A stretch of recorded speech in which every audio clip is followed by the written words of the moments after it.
assim, dá pra fazer, galera. Dá pra fazer, não é difícil. Mas não tem interesse pra isso no capitalismo. Olá, terráqueos! Hoje a gente vai ver um corte do Jones Manuel, nosso futuro presidente, falando sobre universidade para todos e fim do vestibular, esse assunto importantíssimo que eu tô sempre aqui defendendo e debatendo, mas queria ouvir a opinião de Jones e Manuel sobre esse assunto, por isso eu trouxe esse vídeo aqui pra gente reagir juntinho, na nossa amizade, na nossa camaradagem. Mas antes, obviamente, eu queria que você me ajudasse deixando um like, se inscrevendo no canal, ativando o sininho. E se você gosta do meu trabalho e pode contribuir financeiramente, aqui na tela tem o Pix, na descrição tem o link do Apoia-se, ou você pode se tornar membro do canal, para ter acesso a conteúdos exclusivos da área de membros, como as leituras radicais, vlogs exclusivos e receitas únicas. E é isso, bora lá? Gente, boa tarde. Quero agradecer a cada uma de vocês que veio aqui nesta tarde para a gente conversar na sexta-feira.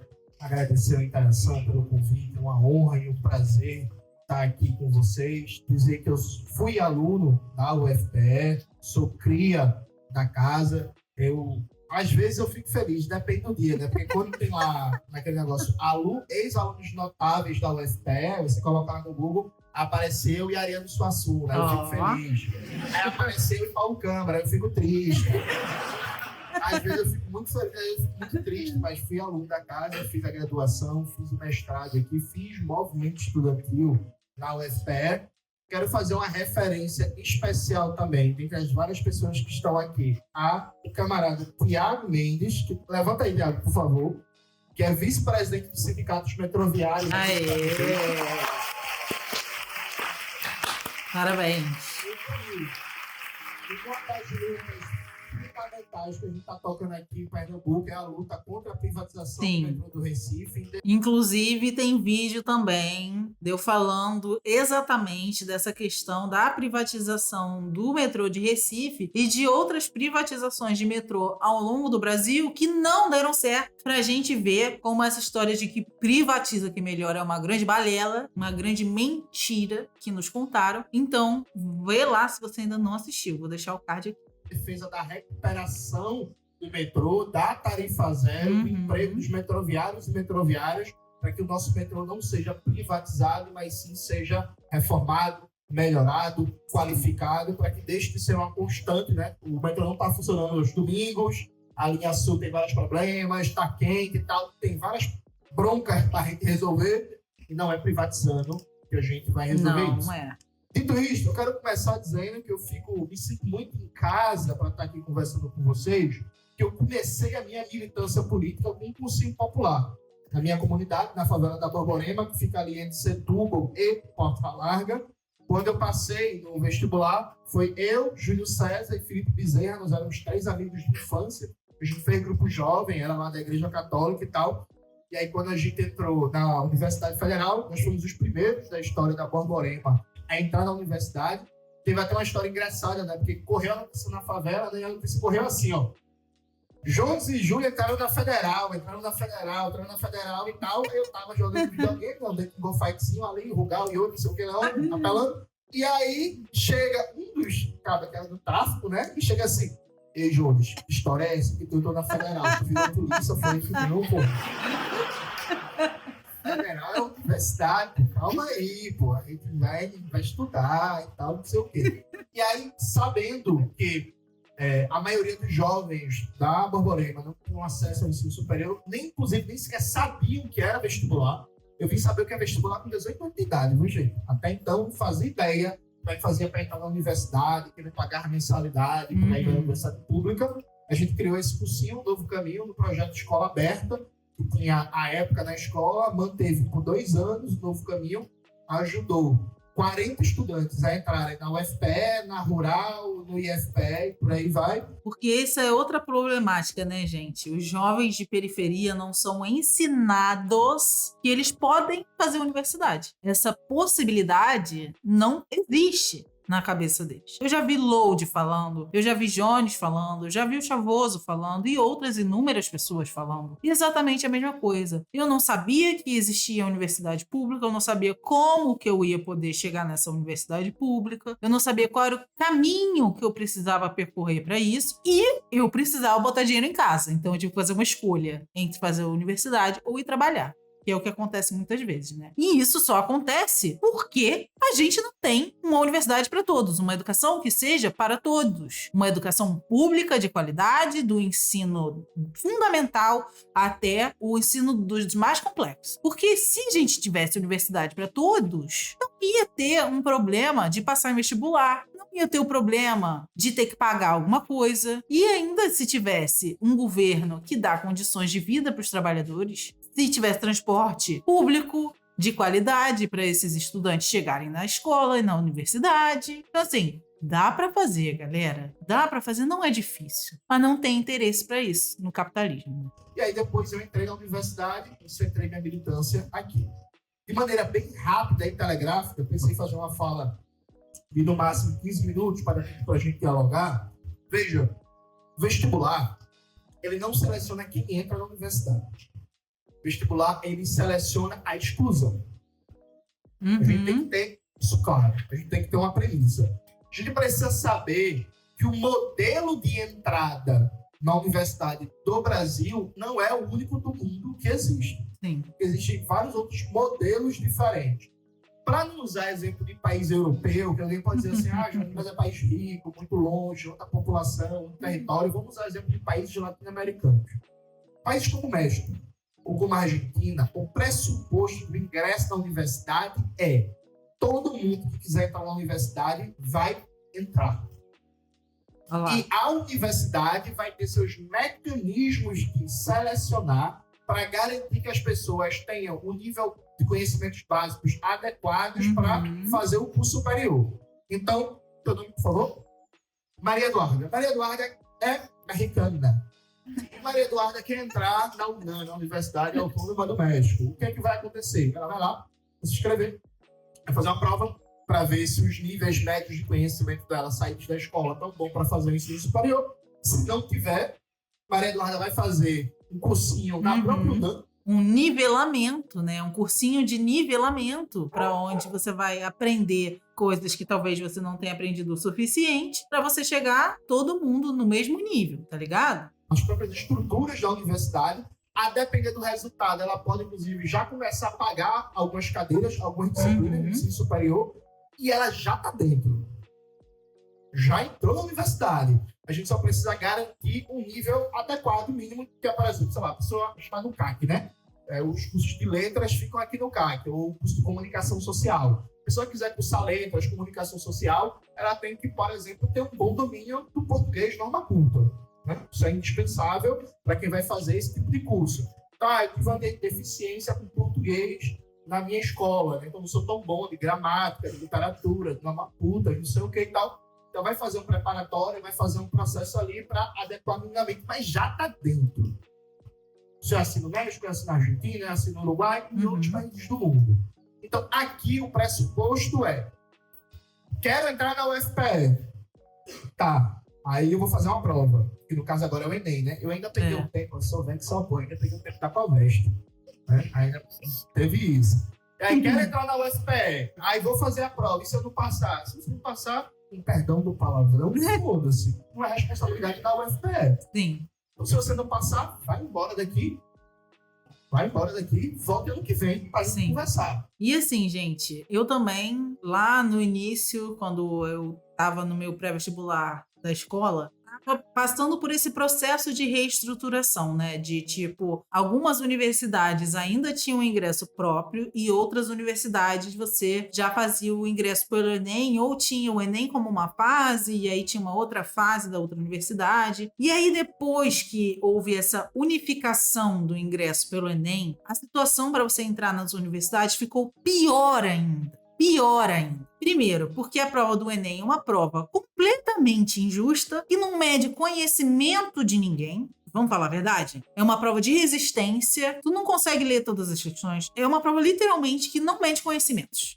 enquanto ainda existiam os vestibulares das próprias faculdades, eu, por exemplo, aqui no Rio de Janeiro, fazia a prova da UERJ, então eu tinha possibilidade de passar para a UERJ, eu tinha possibilidade de passar para a UFRJ, eu tinha possibilidade de passar para a UF e eu tinha possibilidade de passar para a Unirio. Com o Enem, agora eu só faço uma prova, aliás, duas, porque a UERJ ficou de fora, então a UERJ não tem Enem. Olha que beleza. Beleza. Duas, porque a UERJ não entrou no Enem. Mas aí, se antes eu tinha possibilidade de passar em 4 universidades, agora aqui no Rio eu só tenho em 2 e em outros lugares eu tenho uma só. Se for só o Enem, se não tiver nenhuma de fora. Porque no Enem você vai passar para a sua primeira ou para a sua segunda opção e acabou. Ou seja, você só tem 2 possibilidades. Fora que, por exemplo, a prova da UERJ é uma prova muito mais bem pensada, mais tranquila de fazer, aonde eu tenho que pensar mais do que a prova do Enem. Então, esse processo que houve de unificar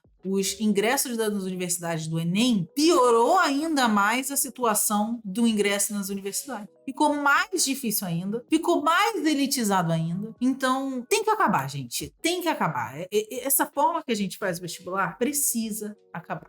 A estrutura de ensino superior brasileira, ela não se preocupa em garantir a universalidade das vagas. Aí, nessa hora, alguém influenciado por uma propaganda mais elitista vai pensar: e a universidade vai ser para todo mundo? Sim. A universidade tem que ser para todo mundo. Sim. Do mesmo jeito que tem que ter educação básica para todo mundo, tem que ter saúde para todo mundo, tem que ter direito ao lazer para todo mundo, tem que ter transporte para todo mundo, tem que ter casa para todo mundo, tem que ter direito ao esporte para todo mundo, tem que ter alimentação para todo mundo, tem que ter direito à educação superior para todo mundo. É óbvio e evidente que algumas pessoas, por história de vida, por característica profissional, não vão querer fazer ensino superior. Algumas pessoas vão querer fazer ensino técnico e tá suave. Algumas pessoas vão terminar a escola e vão achar que não é necessário fazer o ensino superior e tá de boa. E, sei lá, vão terminar o ensino médio, vão, sei lá, a pessoa tem uma profissão, já tá indo bem, muito obrigado e tranquilo. Mas o pressuposto é montar um sistema de ensino que seja universal e que garante equidade em todo mundo que queira. Porque, historicamente, no Brasil, fazer ensino superior foi um critério de distinção de classe. Então, se a gente volta para o século XIX, ali finalzinho do Brasil Império, proclamação da República, abolição da escravidão, quem é que fazia ensino superior no Brasil? Era filho de latifundiário, filhos das elites. Né? Então, pegando um pouquinho do que o Enki acabou de falar aqui, que o público que compõe as universidades federais hoje é muito menos elitizado do que há 20 anos atrás. A gente tem caminhado para frente, sim, porém, em passos muito, muito, muito pequenos, né? Essa é a verdade. O que acontece, né? Com a implementação do sistema de cotas universitárias, houve uma maior entrada de pessoas que antes não tinham acesso à universidade. Então, hoje em dia, a gente tem um maior acesso da população em situação de vulnerabilidade econômica por conta das cotas, que isso permitiu a entrada de muita gente na universidade. Porém, a gente ainda vê que é muito elitizado, que as pessoas conseguem entrar, principalmente em cursos mais concorridos, como, por exemplo, o curso de medicina, de engenharia, de direito, são pessoas que são de classe média ou classe média alta, ou até mais alta ainda, que tiveram acesso a uma educação de qualidade, então fizeram um colégio bom, depois ainda tiveram um cursinho caríssimo, e aí conseguem passar para a universidade pública. Além disso, ainda tiveram programas do governo, como o FIES, como o ProUni. Porém, o meu ponto é, ao invés de investir em FIES e ProUni cota, devia ter investido em acabar com o vestibular. Devia ter investido em educação de qualidade. Porque fazer FIES e ProUni é dar mais dinheiro e mais poder para as instituições particulares, o que enfraquece ainda mais a instituição pública. Então, assim, a gente realmente teve avanço com esses programas. Porém, entre tudo contanto todavia, né, o que a gente deveria ter fim do vestibular, não ter essa seleção. E, Rafa, a questão do pé de meia, eu não acho que nas situações de hoje ela é uma medida ruim, porém ela não resolve o problema. É uma medida que deveria ser outra. É um band-aid. É um band-aid. E a gente está... Imagina, né? Vamos fazer metaforicamente, o corpo aqui da Luna é o corpo do trabalhador brasileiro. E cada proposta dessas daí que deveria melhorar a nossa qualidade de vida é um band-aid. O meu corpo está inteiramente cheio de band-aid. A gente cansou de band-aid. A gente quer uma solução definitiva. Chega de band-aid. Entende? Band-aid num tiro de 12. Exatamente. Exatamente. A galera ia ser formada em Direito ou em Medicina, em menor medida em Engenharia, era um critério de extinção de classe. Uhum. O Brasil passa praticamente todo o século XX em que o ensino superior era destinado para uma minoria da população, normalmente classe média, rico, elite, gente branca, majoritariamente homens. Bom, era um critério de extinção de classe. Tanto era assim que no Brasil, até outro dia desse, eu não lembro quando foi que mudou. Daniel, tu que é formado em Direito, me tira uma dúvida. Quando foi que acabou a prisão especial para quem tem curso superior? Faz uns 2, 3 anos, né? Acho que foi em 2023. Pronto, perfeito. Então, assim, o Brasil passou quase todo o século XX dizendo assim, quem tem ensino superior tem prisão especial. Sim. Né? Mas quem é que tem ensino superior no Brasil? Praticamente ninguém. A gente tem, até hoje, inclusive, um dos menores índices de entrada de jovens na universidade da América Latina. Veja, a gente está comparando com a Europa. A gente está comparando os países da OCDE, os países mais ricos do mundo. A gente tem um índice de, a cada 100 jovens, quantos jovens entram na universidade? O nosso é menor que Chile, é menor que Uruguai, é menor que Argentina, é menor que México, é menor que Cuba e por aí vai indo. Então, o vestibular é um modelo injusto. Muito Primeira injusto. coisa. Quando teve a Muito discussão sobre cotas raciais no Brasil, se criou um falso debate, né? A cota é injusta porque tira a meritocracia, porque meu filho tem meritocracia, porque ele estuda tanto para entrar no vestibular. Veja, eu comecei a estudar com 13 anos de idade. Né? E aí de família pobre, mãe solteira, eu, minha mãe e minha irmã, que aí estudava e trabalhava. Nunca tive como me dedicar tanto aos estudos. Primeiro que eu tinha dislexia, eu não sabia, então eu tinha dificuldade da porra na escola. Segundo que eu trabalhava e estudava. Aí tu quer dizer que é meritocracia eu competi com um menino do GGE pela vaga. E entra um, entra outro. Não tem nada de meritocracia. Não. Tem um mecanismo de exclusão. Não tem meritocracia porque não partem do mesmo ponto, gente. Só tem como a gente falar de mérito se todo mundo partir do mesmo ponto de partida. Mas a gente não parte do mesmo ponto de partida no Brasil. Esse é o primeiro ponto. Só que entrar na universidade é difícil, mas dá para entrar. Só que o problema é se manter. Porque hoje, qual é a realidade da universidade brasileira? Hoje tem mais estudantes de baixa renda do que estudantes da elite da universidade brasileira. Os dados mostram que quase 60% dos estudantes hoje na universidade pública ganham até 2 salários mínimos de renda familiar. Mas, muito importante, inclusive fruto da política de cotas também. Só que aí qual é o problema? Entrou cada vez mais filhos e filhas da classe trabalhadora na universidade, mas a política de assistência estudantil para garantir a permanência dos estudantes não acompanhou essa mudança de perfil. Quando eu estudei aqui na UFPE, eu tinha direito a almoçar e jantar de graça no RU. Eu ganhava uma bolsa de R$400, eu ganhava um auxílio passagem, e essa bolsa de R$400, que era a bolsa de manutenção acadêmica, eu podia pegar outra bolsa por cima. Ou um PIBIC, ou um PIBID, ou um Bolsa Bia, e por aí vai. Isso era uma época em que a bolsa era 400 conto e o salário mínimo era uns R$800, R$700, mais ou menos. Então eu cheguei a ganhar um salário mínimo de política de permanência estudantil, mais alimentação de graça no RU, mais auxílio passagem. Hoje em dia isso acabou. Hoje isso acabou. Hoje não tem ninguém que ganhe um auxílio estudantil que chegue a um salário mínimo, que tenha direito ao auxílio passagem, a comer 2 vezes por dia no RU e por aí vai. A política de assistência estudantil é cada vez mais rarefeita, tem cada vez menos orçamento, menos verbas. Até hoje a UFPE só tem um RU. Essa porra não se expande, tá do mesmo tamanho há 15 anos.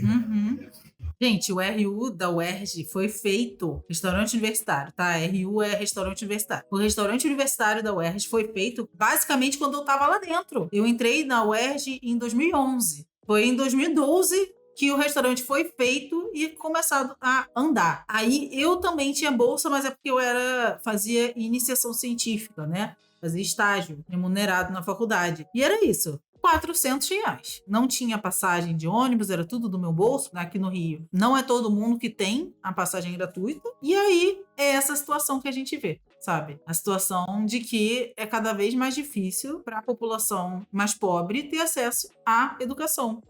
A comida tá ruim ainda. Cara, sério. Então, assim, e aí, assim, sem falar da política de moradia estudantil, porque eu nunca mais vi como é que tá a moradia estudantil na UFPE, mas há 4 anos atrás, quando eu fiz uma atividade da saúde lá na moradia estudantil, com todo respeito ao negócio estava caindo aos pedaços, viu? Sim. Ainda tá, né? Pronto. Então, assim, o estudante ele não precisa só entrar, ele precisa entrar e envelhecer. Hoje, na universidade, a maioria dos estudantes que entram na universidade não conseguem concluir o curso. Não consegue concluir por quê? Porque não tem política de permanência estudantil. Vocês entendem? Não tem política de permanência estudantil. E aí, para além de política de permanência estudantil mais direta, de assistência estudantil, tem várias demandas que são muito antigas. Por exemplo, na minha época de estudante, a gente fazia um debate sobre a vaga de creche na UFPE, que não tem vaga para quase ninguém. E as mães, estudantes, por exemplo, que precisam deixar seus filhos. Se eu perguntar para vocês como é que está a situação da creche, eu imagino que está do mesmo jeito ou pior, né? Não tem mais creche? Acabou? Gente, sério. Era uma creche conveniada entre a UFPE e a Prefeitura do Recife, que tinha vagas destinadas. Acabou? Ainda tem.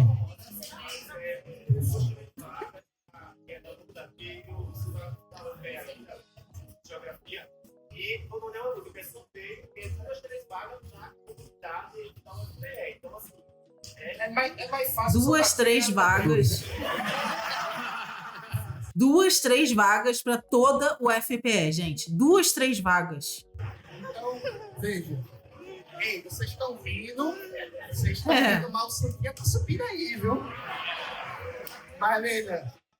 Vamos lá. Vocês estão rindo, mas o que suco tá fervendo, né? Então, o problema da universidade, gente, é um problema de acesso, é um problema de entrada, é um problema de permanência, para além de um problema de projeto pedagógico. Porque, vamos lá, eu quando entrei na universidade, eu tive um choque. Sabe por que eu tive um choque? Porque os assuntos que eram debatidos na sala de aula não correspondiam à minha realidade.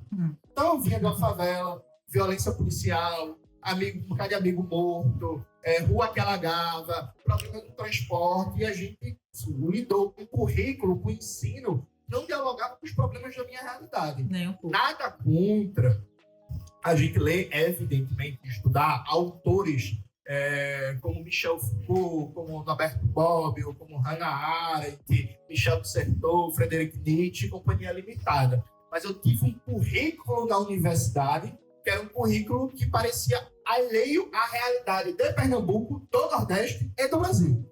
Sim.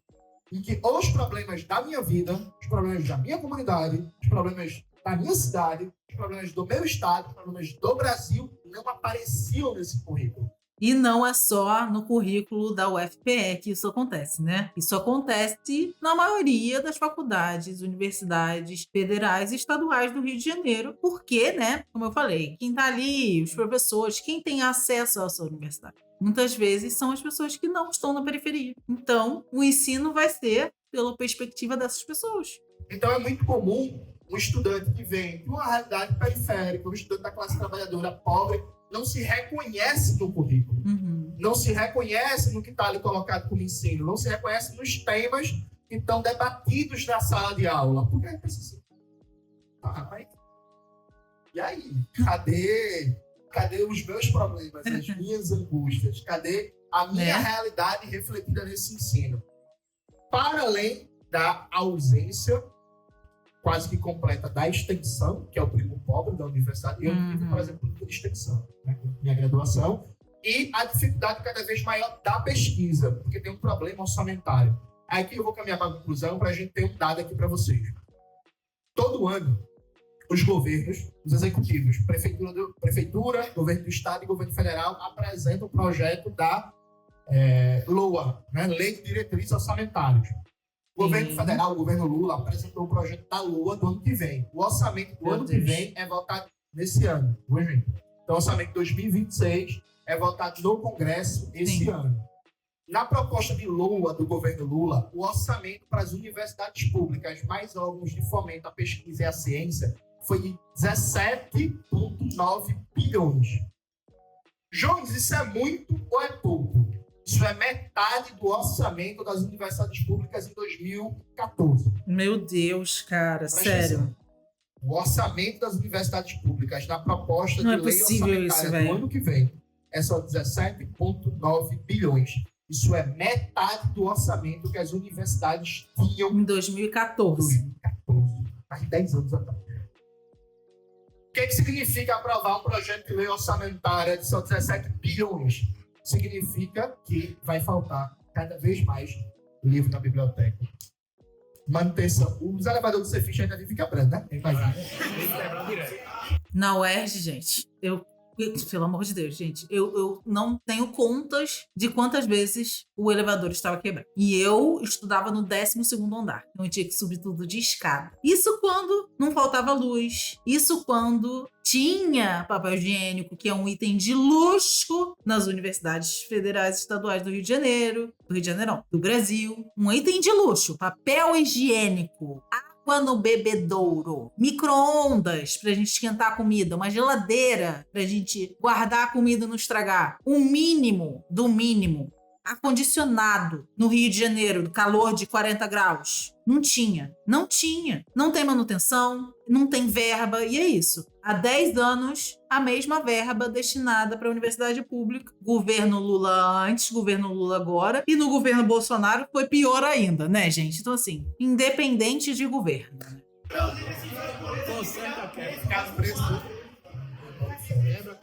Então, na nossa época do movimento estudantil, um causozinho bem rápido, viu? Nossa época do movimento estudantil era DA, de história, de e tal.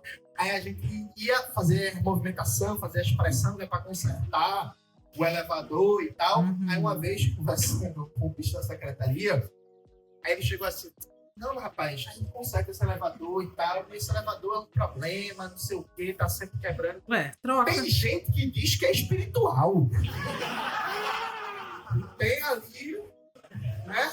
Ai, cara, Nossa, sério. aquele elevador. E pensar assim, cara, é apelar até com a lei para explicar a precariedade de ser ficha. Então, veja, significa, bem no livro da biblioteca, significa o elevador quebrado, significa que não vai ter manutenção dos ar-condicionados, significa que vai ter problema para pagar água, significa que não vai ter viagem acadêmica, significa que não vai ter bolsa, que não vai ter apoio a congresso, que não vai ter novo concurso para professor, que não vai ter material para a galera que faz aula prática, fonoaudiologia, fisioterapia, terapia nutrição, ocupacional, farmácia, química, etc, etc, etc. Olha! Tá vendo como a aluna não tá doida? Tá vendo como essa é uma realidade de todas as universidades públicas do Brasil? Falta o básico, gente. Falta papel higiênico, falta ar-condicionado, falta o básico, às vezes falta luz, falta água. Como é que a gente vai ter uma educação de qualidade se falta tanta coisa, gente? Se falta tanta coisa. É um absurdo. É um descaso. Pra vir Bolsonaro e falar que é balbúrdia na faculdade pública, pô. Vai tomar no cu, pô. Com todo respeito, vai tomar no cu. Nem água. Tá pingando lá agora. É, o ar tá pingando aí, molhando o pessoal. Então, repare. Para arrematar o raciocínio e passar a palavra, a gente tem um problema, que é vestibular brasileiro não é mecanismo de entrada. O vestibular brasileiro é mecanismo de exclusão. Sim. Inclusive, o argumento para matar esse debate mesmo, para quem tiver dúvida. Hoje, na universidade, tem vaga ociosa. Tem menos alunos do que vaga disponível. Sim. A maior prova que o vestibular é um mecanismo de exclusão da demanda e não de franquear a entrada é que tem mais vaga disponível do que aluno cursando. Sim. Esse é o primeiro ponto. E aí, aqui vai um ponto fundamental, né? Antes do golpe de 64, a demanda fundamental da UNE, da União Nacional dos Estudantes e do movimento estudantil era acabar com o vestibular. Então, na proposta de reforma universitária, das reformas de base, acabar com o vestibular. Eu sou militante do PCBR. O PCBR tem uma juventude que é o JC, a União da Juventude Comunista. A gente é uma das poucas juventudes que continua com essa bandeira de acabar com o vestibular e fazer uma universidade popular universal para todo mundo. Primeiro ponto. Segundo ponto, não basta só entrar na universidade. É preciso que o aluno entre na universidade e que exista política efetiva de permanência. Porque efetiva de permanência se faz com dinheiro, se faz com recurso. É preciso ter bolsa de manutenção, é preciso garantir alimentação, é preciso garantir transporte, é preciso garantir espaço de esporte, assistência psicológica. Nossa. Porque na minha época também, todo mundo que procurava o apoio psicológico lá do Cefish era uma guerra também para conseguir uma vaga. E, cara, pelo amor de Deus, né? Com o jeito que o nosso ensino brasileiro é nada libertador, o mínimo que a gente precisa é de um psicólogo da faculdade para ajudar a gente a lidar com os problemas, né? O mínimo. E não tivemos. Eu, pelo menos, não tive. Garantir creche, garantir que esse lugar seja um lugar agradável. Porque eu não sei de vocês que estão aqui estudando, mas na minha época de estudante, quando chegou no 4º período, vim para o UFPE, era um negócio sim. É, né, velho? Porra, eu saía de casa lá de Barra de Jangada, eu morava nos quintos infernos de longe. Aí saí de Barra de Jangada para vir para o UFPE, eu saía todo dia pensando assim, cara, que vida triste. Né? Seja um lugar agradável de fato, e é preciso debater o financiamento. Isso se não chegasse lá e o professor tivesse faltado, ou então greve, né? Porque eu passei por 2 na UERJ, tá? 2. Além de tudo, além dos estudantes serem super precarizados, os professores da faculdade, né, os educadores e as pessoas que trabalham em outros cantos na faculdade também são altamente precarizados. Como poderia ser diferente? Todo mundo fudido. Todo mundo fudido. Da universidade. Porque, veja, e tem muitos outros assuntos para a gente debater, projeto pedagógico, currículo, função da universidade da economia brasileira, mas eu vou terminar só dizendo uma coisa para você. Ano que vem é ano de eleição. Isso. Ano de eleição é um 1º de abril permanente, né? O dia da mentira. Maneira permanente. Ano que vem vai todo mundo dizer que apoia a educação. Vai todo mundo dizer que apoia a educação. É impressionante, né? Porque no Brasil é assim, ninguém é contra a saúde e a educação, só os bolsonaristas, mas não contra. Todo mundo é a favor de saúde, de educação, de combate à desigualdade, de geração de emprego, dessa desgraça toda. Aí você se pergunta assim, pô, todo mundo é a favor da educação no Brasil? Por quê? Por quê? A educação não decola, né? Porque todo mundo é a favor da educação. E aí, retórica é uma coisa, mas as prioridades de governança, o que é a prioridade de um governo, o que é a prioridade de um projeto político, isso é definido, dentre outras coisas, pela alocação do orçamento. Saúde no meu governo é a prioridade. É mesmo? Tá gastando quanto? Da receita corrente líquida com saúde. Educação no meu governo é a prioridade. É mesmo? Tá gastando quanto no total do orçamento? E aí ontem a gente teve uma exposição na Sameca com um camarada que é médico do SUS sobre o financiamento do SUS. E pasmem, gente, por exemplo, hospitais universitários, como é o Pedro Ernesto, da UERJ, no Rio de Janeiro, estão submetidos ao Ministério da Saúde? Não. Eles estão submetidos ao Ministério da Educação. E vocês acham que quanto dos recursos da educação são destinados aos hospitais universitários, gente? 0%. 1%. 1% dos gastos com saúde no Rio de Janeiro são destinados à saúde básica. 90% são destinados a cirurgias de alta e média complexidade e tratamentos de alta e média complexidade. Ou seja, o foco está onde? Está na saúde, na prevenção ou já lá no tratamento da doença? Porque quando a gente aprende sobre saúde, a gente aprende que é essencial para ter uma saúde de qualidade na população a prevenção. E a prevenção é a saúde básica, que foi investido 1%, enquanto cirurgias, 90%. Quem faz as cirurgias? Para onde vai o dinheiro? Então, assim, a gente vê pelos gastos se esse governo está investindo de fato em saúde e educação, como eles falam. Esses gastos são públicos, vocês têm acesso a tudo isso pelo portal da transparência, então também estejam atentos, porque no discurso é muito lindo. Agora, a prática que é o critério da verdade, né? Com a educação. No meu governo é prioridade meio ambiente. Está gastando quanto? Se vocês terem uma ideia do que significa concretamente, em termos de número. A atual governadora do estado se elegeu com um discurso de mulheres na política, dizendo que tem uma governadora e uma vice pela primeira vez na história de duas mulheres no Palácio das Princesas. Massa! Dito isso, sabe qual é o orçamento da Secretaria da Mulher? Menos de 1%. Aí, ó. Menos de 1%. Quem aqui já visitou as casas de abrigo para mulheres vítimas de violência sabe a precariedade, o absurdo que é a desestruturação desses lugares, desses equipamentos públicos. Então, prioridade de governo é prioridade orçamentária. O resto é conversa. É isso. O resto é mentira. O resto é chaveco. Ah, não, construí 3 novas escolas. Precisava de 50. Construiu 3, está se orgulhando. Ah, não, construí 3 novos postos de saúde. Precisava de 100. Construiu 3, está se orgulhando. Ah, não, contratei 200 novos professores. Precisava de 3.000. Aí contratou 200, está se orgulhando. Prioridade é prioridade orçamentária. E, neste momento, o orçamento da educação superior no Brasil, não só da educação superior, ele está sendo destruído. Sim.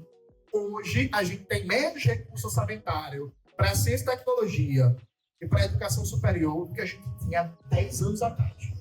Revoltante, né? Revoltante. Tá com ódio no coração? Eu tô. Mas eu tô organizada. Então, minha pergunta é, já organizou o seu ódio? Porque organizando o nosso ódio, a gente consegue melhorar essa situação. Então, é essa a minha proposta para você, organizar o seu ódio. E, obviamente, se você chegou até o final desse vídeo, você concorda com tudo isso que a gente estava falando, já dá aquele like, se inscreve no canal, ativa o sininho. Se você gosta do meu trabalho e pode contribuir financeiramente para a continuidade do canal, ajuda através do Pix que está aqui na tela. Na descrição tem o link do meu Apoia-se, ou você pode se tornar membro do canal para ter acesso a conteúdos exclusivos da área de membros. É isso, gente. Por um Brasil sem vestibular e com universidade para todos. É para isso que a gente está lutando aqui. E é isso. Beijos e até a vitória.